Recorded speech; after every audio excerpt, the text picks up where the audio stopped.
Irmãos, graça e paz, saúdo a todos.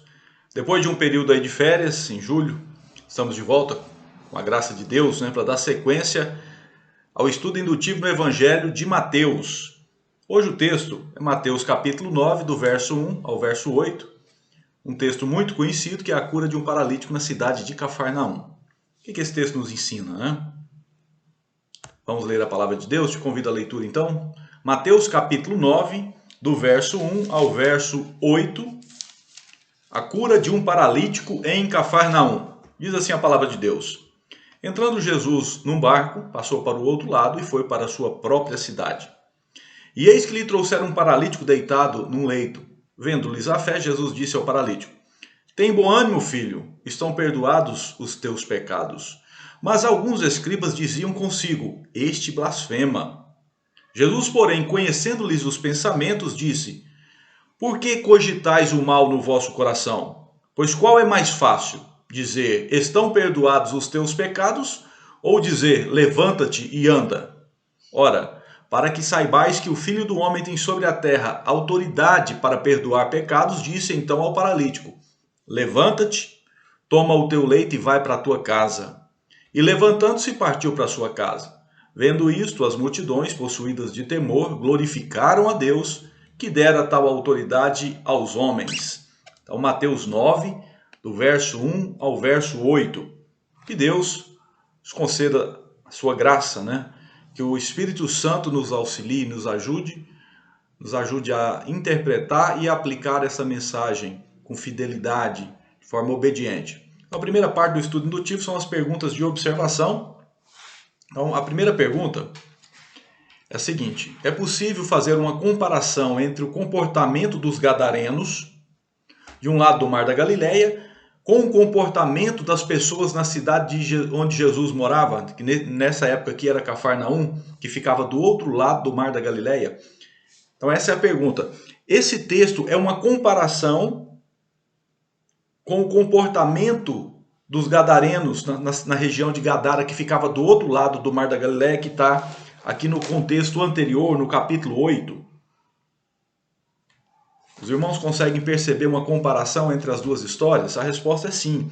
Então aqui, no contexto anterior, capítulo 8, no final, verso 34, por exemplo, capítulo 8, verso 34. Então a cidade toda saiu para encontrar-se com Jesus e, vendo, lhe rogaram que se retirasse da terra deles. Então o que aconteceu? Jesus atravessou o Mar da Galileia, foi lá para a região de Gadara, libertou os gadarenos dos demônios, E a cidade e os demônios entraram nos porcos, os porcos morreram. O povo da cidade foi ao encontro de Jesus. Ao invés de agradecer, de louvar a Deus, esse povo pede para Jesus sair daquela região. O povo expulsa Jesus da região de Gadara, onde moravam os gadarenos. Jesus volta então para a sua cidade, que era Cafarnaum, atravessa o Mar da Galileia. Quando ele chega, vai para a sua casa. Uma multidão se aproxima de Jesus, como se aproximou lá na região de Gadara, mas, diferentemente, essa multidão lá em Cafarnaum se aproxima de uma forma diferente, E esse relato que nós lemos conta essa história desses 4 homens, conforme o relato de Marcos. Eram 4 amigos carregando um paralítico.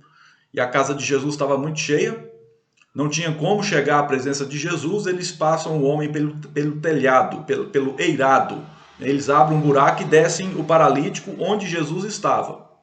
E Jesus, vendo a fé do paralítico e dos 4 amigos, fala para ele: Tem bom ânimo, filho, os teus pecados estão perdoados.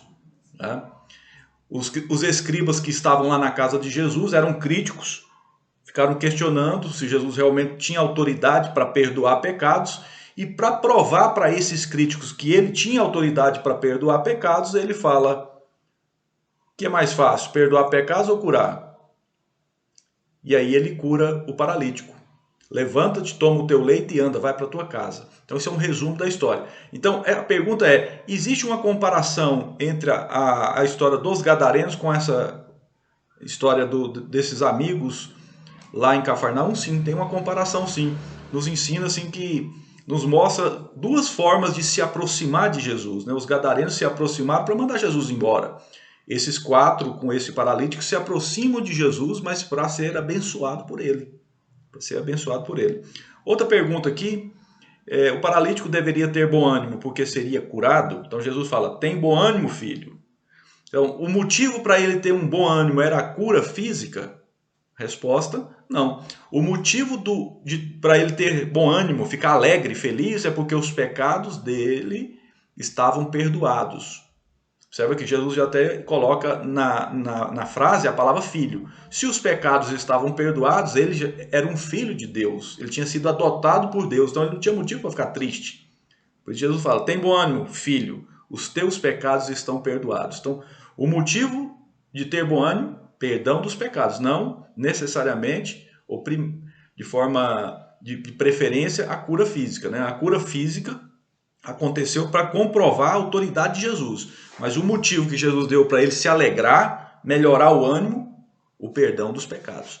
E por qual razão Jesus curou o paralítico? Eu já até respondemos. Então Jesus curou aquele homem para provar a autoridade dele para perdoar pecados. Está aí no verso 6. Ó. Ora, para que saibais que o Filho do Homem tem sobre a terra autoridade para perdoar pecados, disse então ao paralítico, levanta-te, toma o teu leito e vai para a tua casa. Então, a cura nesse caso aqui aconteceu para provar para aquelas pessoas, principalmente para os críticos, escribas, que Jesus, como Filho do Homem, recebeu a autoridade para perdoar pecados. Primeira parte do estudo, perguntas de observação. Agora nós estamos preparados para a segunda etapa, que é a interpretação. O que esse texto significava para aquelas pessoas no início da igreja, que leram esse texto aqui naquela época? O que o apóstolo Mateus queria ensinar com essa história, né? Então vamos seguir aqui para perguntas de interpretação. O texto serve para ensinar o comportamento correto em relação a Jesus, o Filho do Homem. Ou seja, para ensinar como se aproximar dele, aproximar-se dele com fé para perdão dos pecados e não como os gadarenos que se aproximaram para rejeitar a sua presença. Nós entendemos que sim. Então esse texto ensinava isso. Como se deve aproximar de Jesus. Deve se aproximar de Jesus com fé, deve se aproximar de Jesus para perdão dos pecados e deve ficar na presença de Jesus após o perdão dos pecados com bom ânimo, com alegria. Então faz esse paralelo com o comportamento errado dos gadarenos, que chegaram e ficaram com medo de Jesus e rejeitaram Jesus e mandaram Jesus embora. Tá? Outra pergunta de interpretação. O maior motivo para ânimo e alegria é ter saúde ou ser uma pessoa perdoada por Jesus? Resposta, né? O maior motivo para esse bom ânimo é ser perdoado por Jesus. Porque uma pessoa perdoada por Jesus, ela tem relacionamento com Deus, com o Pai de Jesus, com o Deus Pai. E todos que têm esse relacionamento íntimo são adotados por Deus. Então o perdão, ele abre o relacionamento com Deus e Deus adota a pessoa. Por isso Jesus já chama esse homem de filho. Então os perdoados são filhos de Deus, são filhos adotivos de Deus, né? Qual proveito a pessoa teria passar a sua vida aqui na terra, tendo saúde, plena saúde física, e ao morrer ir para o inferno? Né? Então não teria proveito, vantagem numa vida assim. Então o mais importante é ter o perdão dos pecados. Jesus ele resolve o que é mais importante. Então o maior problema do homem, da humanidade, é o pecado. Então Jesus tem autoridade para perdoar e ele perdoou aquele homem porque ele viu a fé. Ele viu que aquele homem tinha fé na existência de Jesus, na autoridade de Jesus, não? Fé na autoridade e fé na bondade. Então eles sabiam que poderiam se aproximar de Jesus porque Jesus é bom. Jesus tem poder e ele é bom. Né? Os gadarenos, por outro lado, eles talvez acreditavam no poder, na autoridade de Jesus, que eles viram Jesus expulsando os demônios, mas eles não tinham fé na bondade. Eles ficaram com medo de Jesus, né? Com medo de Jesus trazer prejuízo para eles, com medo daquele poder, daquela autoridade, né? E mandaram Jesus embora. Esse homem aqui, paralítico, não. Fé na autoridade de Jesus para perdoar pecados, para curar, e fé na bondade, né? Outra pergunta aqui de interpretação.